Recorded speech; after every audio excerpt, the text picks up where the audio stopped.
형제들아, 내가 너희에게 알게 하노니 내가 전한 복음은 사람의 뜻을 따라 된 것이 아니니라.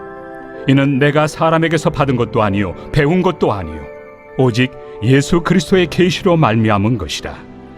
내가 이전에 유대교에 있을 때 행한 일을 너희가 들었거니와 하나님의 교회를 심히 박해하여 멸하고 내가 내 동족 중 여러 영갑조보다 유대교를 지나치게 믿어 내 조상의 전통에 대하여 더욱 열심히 있었으나, 그러나 내 어머니의 태로부터 나를 택정하시고 그의 은혜로 나를 부르시니가 그의 아들을 이방에 전하기 위하여 그를 내 속에 나타내시기를 기뻐하셨을 때, 내가 곧 혈육과 의논하지 아니하고 또 나보다 먼저 사도된 자들을 만나려고 예루살렘으로 가지 아니하고 아라비아로 갔다가 다시 다메섹으로 돌아갔노라. 그 후 3년 만에 내가 게바를 방문하려고 예루살렘에 올라가서 그와 함께 15일을 머무는 동안 주의 형제 야고보 외에 다른 사도들을 보지 못하였노라. 보라, 내가 너희에게 쓰는 것은 하나님 앞에서 거짓말이 아니로다. 그 후에 내가 수리아와 길리기아 지방에 이르렀으나 그리스도 안에 있는 유대의 교회들이 나를 얼굴로는 알지 못하고 다만 우리를 박해하던 자가 전에 멸하려던 그 믿음을 지금 전한다 함을 듣고 나로 말미암아 하나님께 영광을 돌리니라. 오늘 갈라디아서 1장 후반부 함께 살펴보도록 하겠습니다.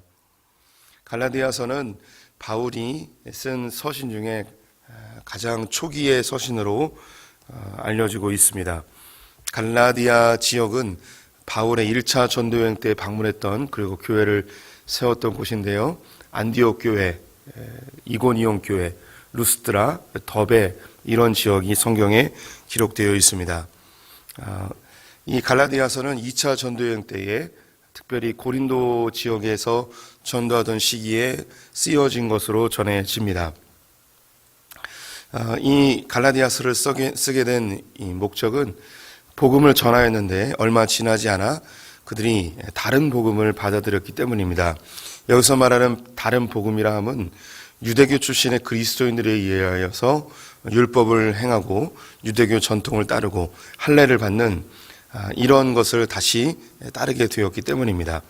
그래서 1장에 보면 조금 격하게 이야기하기를 다른 복음을 전하거나 받아들이는 자들은 저주를 받을 것이다 라고 이야기할 정도로 매우 격하게 기록을 하고 있습니다. 오늘 읽지 않았는데 1장 상반부에 복음이 무엇인지 바울이 인사를 하면서 명확하게 기록을 하고 있습니다. 4절 말씀을 보시면 그리스도께서 하나님 곧 우리 아버지의 뜻을 따라 이 악한 세대에서 우리를 건져내시려고 우리 죄를 대속하기 위하여 자기 몸을 주셨으니, 바울이 다른 복음을 받아들인 갈라디아 교회에게 복음이 무엇인지 이미 바울에 의하여서 들었던 복음이기 때문에 인사에 이 내용을 담아 이것이 복음이다 라고 먼저 선언을 하고 있습니다. 우리가 로마서를 통해서 또 고린도 전후서를 보면서 복음이 무엇인지 우리가 다시 한번 점검을 좀 했었죠. 누군가가 복음이 무엇입니까? 라고 묻는다면 우리는 3가지를 알려주면 됩니다. 첫 번째는 우리는 죄인이라는 사실입니다. 두 번째는 이 죄의 문제를 우리 스스로는 결코 해결할 수 없다는 것이고, 세 번째는 예수 그리스도의 십자가의 죽음으로 이 죄의 문제가 해결되었다는 것입니다. 현대사회는 이 죄에 대해서 언급하는 것을 원하지 않고 또 자기 스스로 죄인이라는 것을 고백하고 싶어 하지 않습니다. 또 절대적 가치나 진리가 사라지고 다 상대화되어서 내가 지은 죄에 대하여 죄라고 인식하지 않으려는 경향이 있지만 그 내면 깊이에 우리는 다 죄로 인하여 고통이 오고 죄 때문에 내 삶에 어려움이 생기고 죄로 인해서 혹은 병이 걸렸다는 생각들을 하고 있습니다. 그래서 자신에게 어려움이 다가오면 사람들 거의 모두가 아주 본능적으로 하늘을 향하여 내가 뭐 그렇게 잘못 살았습니까? 내가 뭘 그렇게 잘못했습니까? 하는 자기의 이 어려움이 나의 어떤 잘못과 죄와 연결되어 있음을 스스로 고백들을 하죠. 그래서 4절 말씀에 악한 세대, 이 세상은 악하다라는 것을 첫 번째 이야기하고 있습니다. 우리를 건지시려고 우리는 우리 스스로 이 악한 세대에서 건진받을 수 없고 구원받을 수 없습니다. 그런데 예수님이 자기 몸을 주심으로 우리가 이 악한 세대에서 구속받았죠. 건짐을 받게 되었습니다. 이 복음을 갈라디아 교회들에게 전하였는데 그들이 너무나 빨리 다른 복음을 받아들였습니다. 그러면서 이 갈라디아 지역에 있는 교인들이 바울에 대하여 의심하는 것이 바울이 그러면 네가 전한 그 복음은 어디로부터 왔느냐? 네가 예수님에게 배운 바도 없고 또 예수님의 제자도 아니고 예수님이 너를 사도로 세운 것도 아닌데 네가 전한 그 복음이 어디로부터 왔느냐? 이것은 갈라디아 지역에 찾아왔던 거짓 사도들이라고 할까요? 유대교 출신의 기독교인들이 바울을 공격하는 내용들이었습니다. 그래서 11절부터 12절에 바울이 받은 복음, 바울이 전한 복음의 근거를 이야기하고 있습니다. 11절과 12절을 다시 읽으면 형제들아 내가 너희에게 알게 하노니 내가 전한 복음은 사람의 뜻을 따라 된 것이 아니니라. 이는 내가 사람에게서 받은 것도 아니요 배운 것도 아니요 오직 예수 그리스도의 계시로 말미암은 것이라. 바울이 전한 복음은 사람에게서 받은 것이 아니고 사람의 뜻대로 된 것도 아니라고 이야기합니다. 그가 교육을 통해서 받은 것이 아니고 내가 원하는 대로 내가 스스로 깨달아 전한 것이 아니라는 것이죠. 이것은 오로지 예수 그리스도의 계시로 알게 된 것이라고 이야기합니다. 이미 바울은 이전에 예수님에 대한 정보를 이미 알고 있었고요. 스데반이 순교할 때 그 현장에 있었던 것이 바울이었습니다.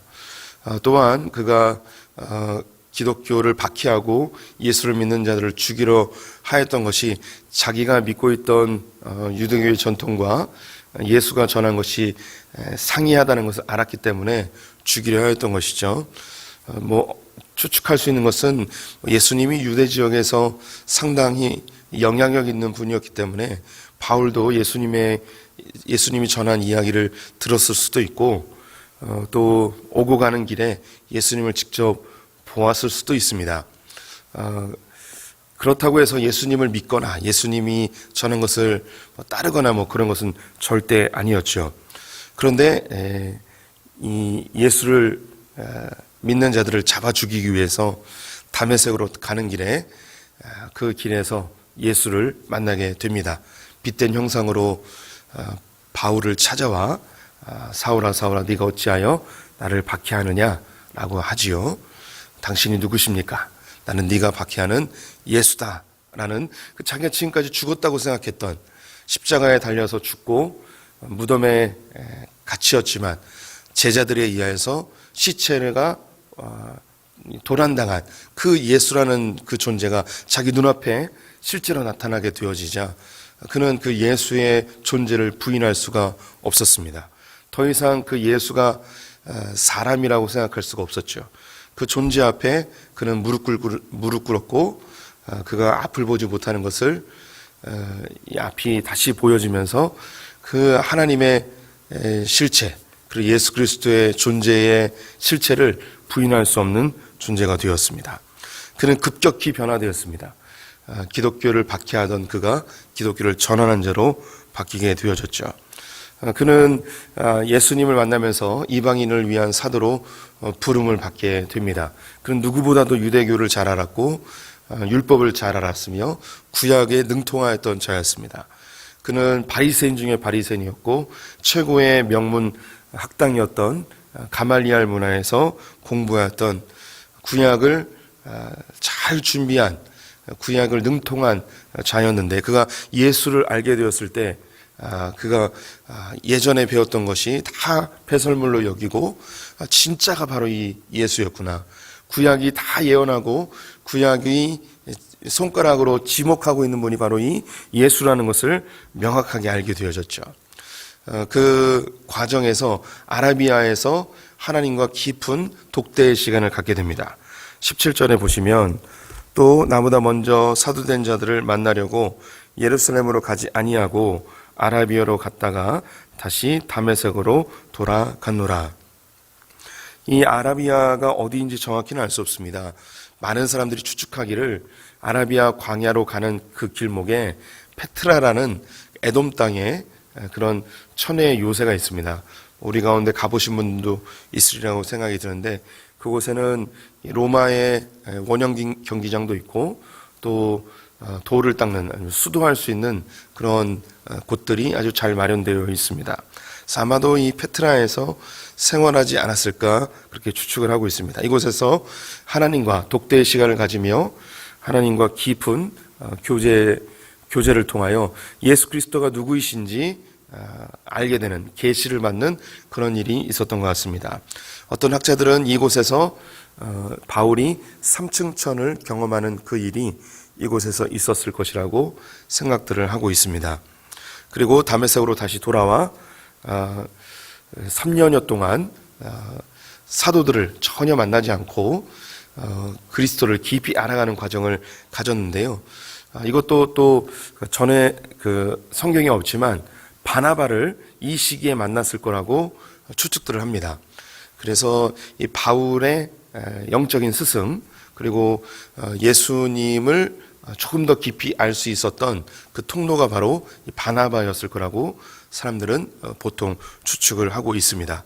그리고 3년 후에 게바와 베드로와 야고보를 만나서 15일 동안 교제하며 자신이 받은 계시 그리고 자신이 깨달은 예수 그리스도 그리고 구약이 지목하는 예수 그리스도에 대한 논의를 통하여서 자기가 깨닫고 경험한 것이 거짓이 아님을 사도들을 통하여서 검증을 받게 되죠. 우리가 신앙생활하면서 이 바울과 같이 하나님과 독대하는 시간, 예수 그리스도를 개인적으로 만나는 시간이 반드시 필요합니다.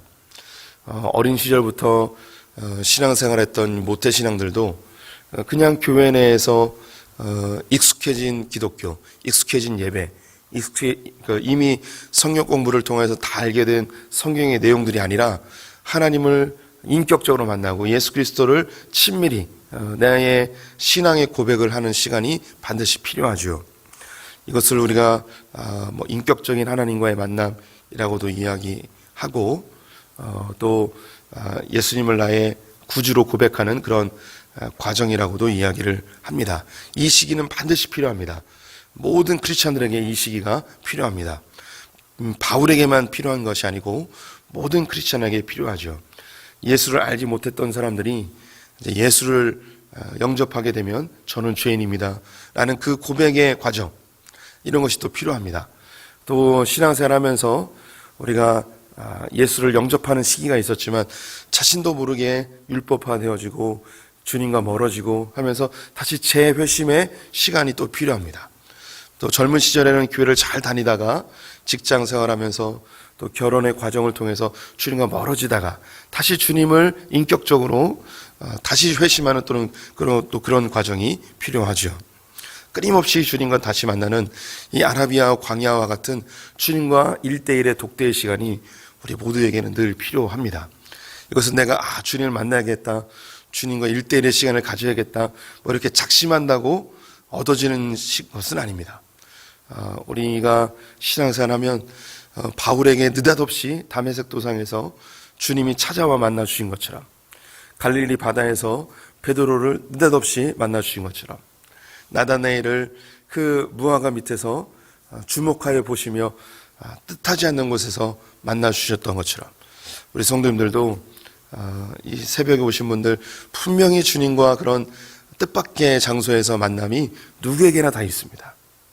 전혀 예상하지 못했던 주님이 준비하신 그 주님과의 그 친밀한 교제의 시간, 그것을 그 헬라어를 쓰는 분들은 그게 카이로스의 시간이나 이렇게 이야기도 합니다.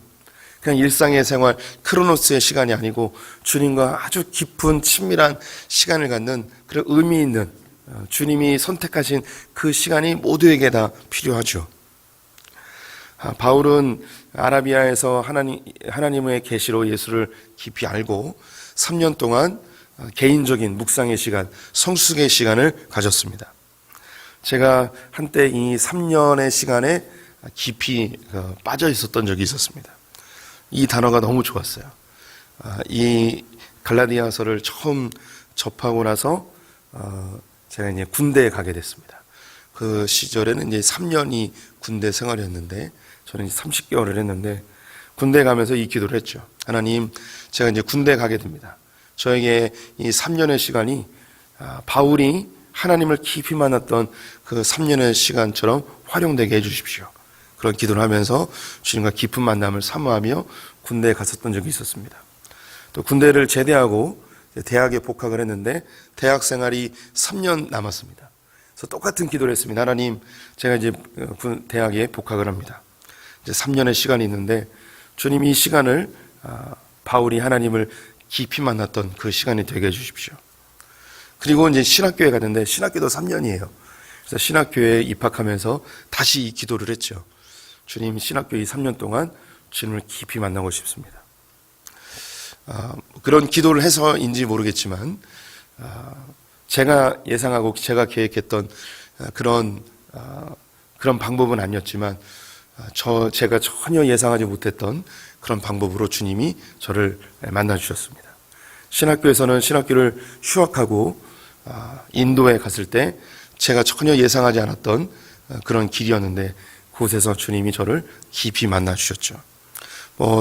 대학에서도 저는 경찰이 되고 싶었었어요. 그런데 주님이 그 대학 생활 중에 아주 철저하게 저를 낮추시고 저를 깊이 만나시는 과정 속에서 신학을 하게끔 하시는 그런 과정이 있었습니다. 우리 성도님들도 주님을 깊이 만나는 그런 어떤 시기가 있어요. 하나님이 나에게 허락하시는 그 시기. 이미 우리 성도님들이 그 시기가 이미 경험되어진 분들이에요. 깊은 수렁에 빠졌던 정말 흑암송에 갇혔던 그런 시기였는데 알고 보니까 주님이 나를 가장 친밀하게 만나주셨던 그런 시기였습니다. 우리 가운데는 사업이 완전히 망가져서 삶의 소망이 없었는데 주님이 그 시기에 바울을 만나주신 것처럼 철저하게 만나주신 그런 분이 있습니다. 직장에서 갑자기 퇴사하게 되어서 무엇을 할지 몰라 깊은 수렁에 빠졌던 있었던 재물도 다 날려버린 그런 가운데 주님을 깊이 만난 분들도 우리 가운데 있습니다. 갑자기 배우자가 사망하게 되어지고 삶의 소망이 사라진 그런 분들도 우리 가운데 있죠. 주님은 그런 시기를 통해서 우리를 깊이 만나주십니다. 그리고 나를 바꿔주시죠. 그리고 새로운 삶으로 우리를 인도하십니다. 이 새로운 삶은 이전에 이 바울이 유대교회에서 그 열심히 특별했던 그런 이 바울을 복음을 위하여 사는 것으로 완전히 길을 바꿔놓습니다. 저는 이전에 저의 성공을 위해서 나 자신을 위해서 하나님을 이용하던 삶이었습니다.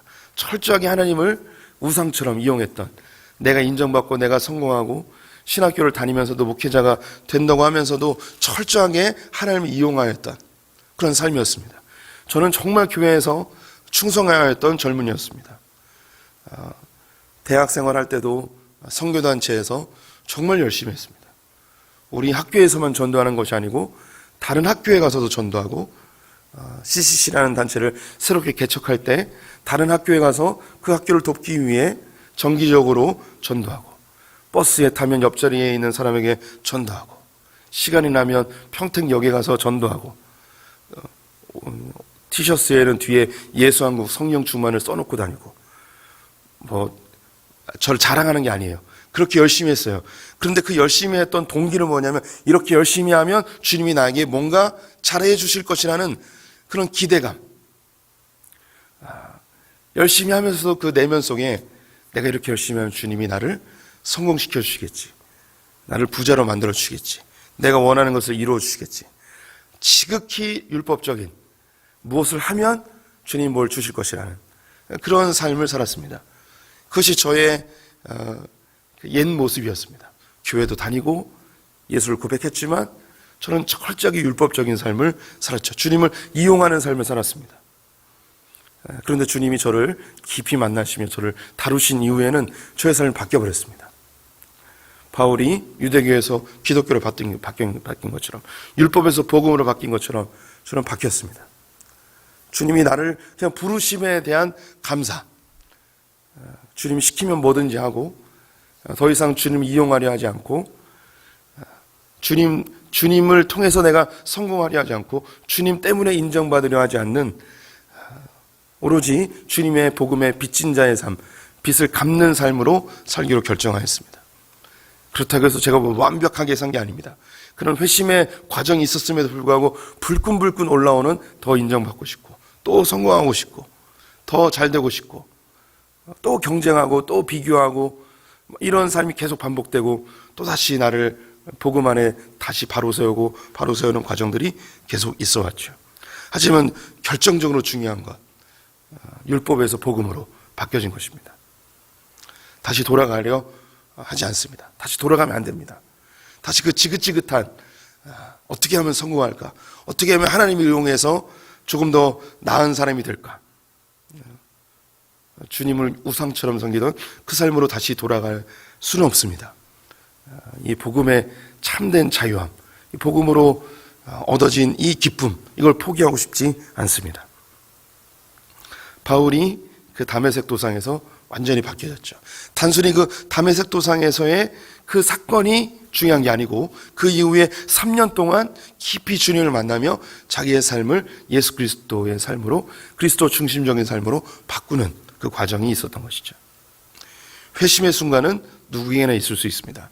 하지만 그 이후에 주님과 깊은 교제의 시간이 필요합니다. 우리 성도님들 그 시기를 다 겪었는데, 우리가 다시 율법으로 돌아갈 수 없죠. 복음의 빚진 자로, 주님으로 인하여서 주님 한 분만으로 기뻐하는 우리 성도님들 되시기를 축원드립니다. 기도하겠습니다. 바울이 다메섹 도상에서의 변화 이후 3년 동안 주님을 깊이 묵상하며 개인적인 치밀한 회심의 과정을 우리가 성경을 통하여 확인합니다. 우리가 단순히 예수를 믿는 것에서 그치지 아니하고 율법에서 복음으로, 행함에서 믿음으로 바뀌어지는 주님을 더 깊이 알아가는 진정한 회심의 시간들을 우리에게 허락하여 주시옵소서. 하나님, 우리가 다시 율법으로 돌아가고 싶지 않습니다. 우리가 예전에 하나님을 이용하며 하나님을 우상처럼 사용하던 그 시기로 돌아가고 싶지 않습니다. 주님 한 분만으로 만족하며 주님의 복음으로 기뻐하고 이 진리로 자유함을 누리는 소풍의 성도들 되게 하여 주시옵소서. 하나님, 소풍교회가 더욱더 복음으로 자유함을 얻는 그런 멋진 교회 되게 하여 주시기를 간절히 소망합니다. 그리하여 하늘의 기쁨을 이 땅에서도 누리는 우리 모두 되게 하여 주시옵소서. 오늘 하루를 주님께 의탁드리며 예수님의 이름으로 기도드렸습니다. 아멘.